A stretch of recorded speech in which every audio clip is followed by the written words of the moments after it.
Yan ang resulta na kung sino-sino ang dinadala nyo dyan sa rally. Dahil lang sa ganyan, kaya sila nandyan. Duterte pala ang sigaw nila. At hindi lang yan ha, minura din si Dunyo dyan. O eto, panoorin natin ang ganap kanina.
Nako, paano yan?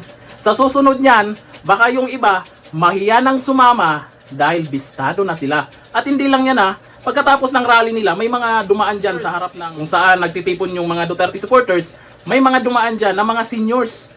At ang reklamo nila, isa lang daw ang binigay. At wala pang pagkain. Anong ibig sabihin nun? Yung isa na yun, baka 100 lang. Naku, grabe naman kayo sa init ng panahon. Tapos, siguro, malaki-laki yung inaasahan nila, mga senior pa, ginutom nyo pa, at ang sabi nila, sa susunod, hindi na sasama. Alam na alam yung mga pagtitipon nyo no? Dapat yung organic talaga.